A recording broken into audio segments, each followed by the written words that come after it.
Ah, mon frère, il a reçu ses réponses pour les vœux Parcoursup. Ah ouais? Il avait demandé quoi comme formation?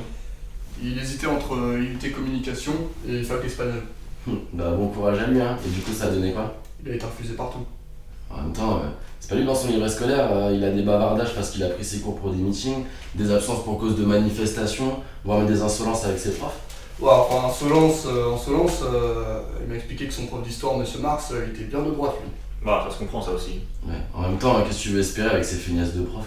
Ouais, c'est bon, t'as fini, là. Puis mon petit frère, il va faire quoi maintenant? Bah, je crois qu'il recrute à l'armée, hein.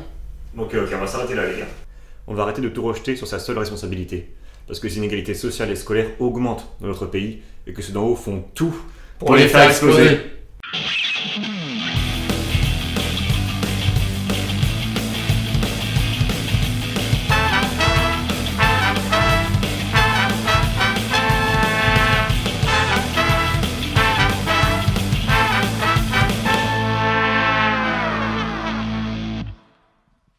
Le savoir est une arme, que ce soit pour comprendre le monde qui nous entoure, pour s'émanciper de sa condition sociale par l'accès à un métier. C'est pour ça que l'éducation nationale aurait vocation à réduire les inégalités. Notamment puisqu'elle permet une égalité des chances entre chaque élève. Ok, alors là je t'arrête tout de suite. Expliquons que tout le monde aurait accès à l'école, les discours dominants martèlent à tout va qu'il existerait une égalité des chances de réussir à l'école. Ce qui leur permet de rendre les élèves seuls responsables de leur réussite ou de leur échec. Mais je comprends pas, si un élève il bosse pas correctement, ce serait donc pas de sa faute s'il réussit pas ou s'il est en échec. Non, parce qu'il faut pas substituer l'égalité des chances à l'égalité des droits. En effet, l'égal accès à l'école ne permet pas un égal accès au transport en commun, ni un matériel scolaire, ni un lieu de travail calme chez soi, ni même en fait à des parents en capacité d'aider et de suivre l'élève. Et toutes ces dimensions sont cachées derrière le discours de l'égalité des chances des gouvernements successifs, dans le seul but de ne pas avoir à s'en préoccuper. Oui, même dans le but d'agrandir le fossé qui existe entre le public et le privé. Tu veux parler d'une école à deux vitesses, une école poubelle pour les pauvres et une école d'excellence pour les riches. Exactement. Et quand bien même nos enseignants sont compétents, comment veux-tu qu'ils fassent avec des classes de 35 élèves? Et ce n'est pas tout.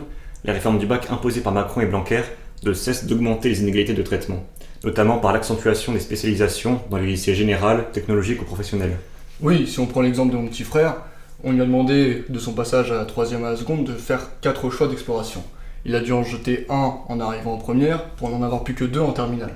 À la base, il voulait faire informatique, mais ça n'existait pas dans son lycée. S'il avait voulu le faire, il aurait dû faire 1 heure de transport supplémentaire.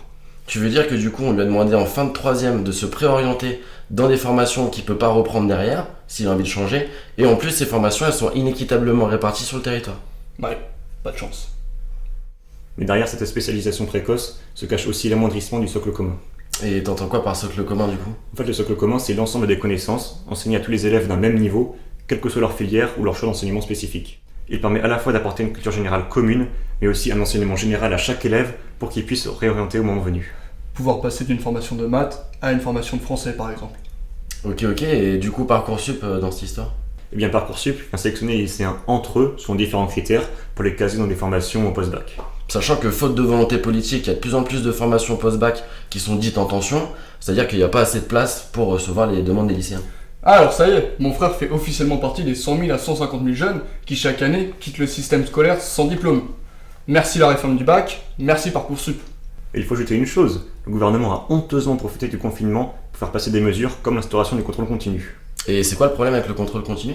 Bah le problème c'est que si en cours d'année t'as un souci style familial, médical ou autre, les notes que t'as en cours d'année sont automatiquement comptabilisées pour l'obtention de ton bac. Ah oui, donc encore une fois, il faut que t'aies de la chance quoi. Et là, on n'a même pas parlé des conditions sociales dans lesquelles étudiants et lycéens passent leurs examens. D'ailleurs il paraît que c'est pas mal d'avoir un travail quand t'es étudiant. Non mais t'es sérieux, si t'as pas de thunes, comment est-ce que tu fais pour payer ta formation, ton médecin, tes sorties, ta bouffe, tes transports pour aller à la formation? Il faut que tu trouves un job pour ça. C'est ce qui représente aujourd'hui un des premiers facteurs d'échec chez les étudiants. Il faut savoir que la moitié des étudiants aujourd'hui sont obligés d'avoir un job pour subvenir à leurs besoins. Je rappelle que les jeunes de moins de 25 ans n'ont pas le droit au RSA et ne disposent pas de filet de sécurité, comme cela est le cas pour d'autres catégories de la population. 20,8% des étudiants vivent sous le seuil de pauvreté.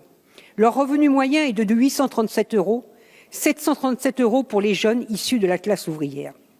30% renoncent à des soins ou à des examens médicaux, 46% travaillent à côté, dont 19% à plus d'un mi-temps.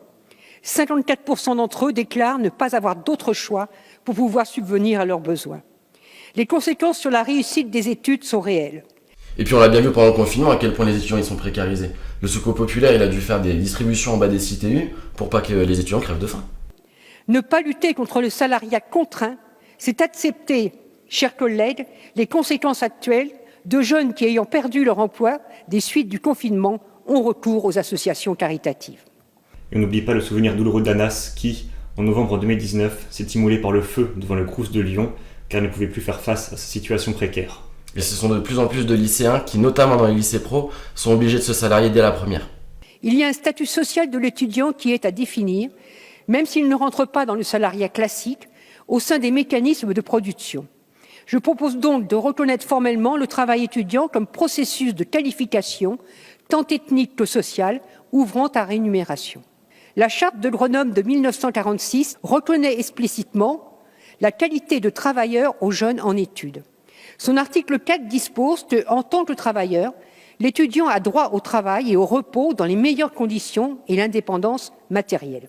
Et attendez 2 secondes, du coup, Marie-Georges Buffet, c'est qui? Parce que c'est plutôt lourd ce qu'elle raconte. Marie-Georges Buffet, c'est une députée communiste, ancienne ministre des Sports, et ouais, tu peux retrouver tout le travail des députés communistes sur les pages Facebook et YouTube, les députés communistes. Pour toutes ces raisons, nous demandons l'ouverture du RSA pour tous les jeunes de moins de 25 ans sans emploi, la mise en place d'un revenu étudiant pour libérer les étudiants du salariat, la gratuité des repas en cantine et au resto U, la régularisation de tous les lycéens et étudiants sans papier, l'augmentation drastique du nombre de professeurs en plus d'une véritable revalorisation salariale, la fin immédiate de Parcoursup avec conjointement la mise en place d'un réel service public de l'orientation permettant d'accompagner les élèves dans leur choix d'avenir. Rappelons qu'en 1945, l'allongement de la durée de vie a conduit à reconnaître que les travailleurs âgés entraient dans un nouvel âge et devaient être couverts par un statut de retraité. Nous proposons ici qu'il y ait un statut étudiant et je le répète, je crois que cette dernière période devrait nous inviter considérablement à le faire. Oui, en France, la précarité tue.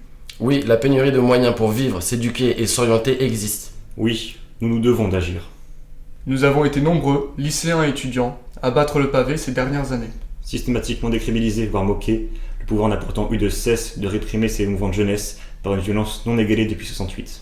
Et on n'oublie pas les 153 interpellés de Mantes-la-Jolie.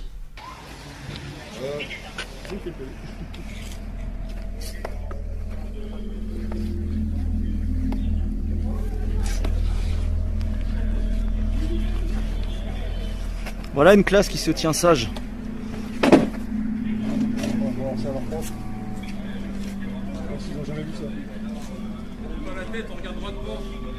Rappelons-le, la formation des citoyens autonomes et lucides reste le premier objectif des programmes au lycée, quelle que soit la discipline. Quelle est cette société où lorsque les jeunes s'expriment, c'est par les LBD, les lacrymos et les matraques que l'État répond? Nous devons réaffirmer un droit fondamental, celui de manifester. Et si cela nous est refusé, nous devons nous réapproprier ce droit. Et ce de manière organisée, grâce à la tenue d'assemblées générales permettant de définir les revendications et les modalités d'organisation du mouvement. Et aussi par l'organisation de services d'ordre permettant de temporiser et d'anticiper les situations de conflit. Notre avenir vaut plus que leur profit. Pour une éducation de qualité pour toutes et tous. Le savoir est une arme.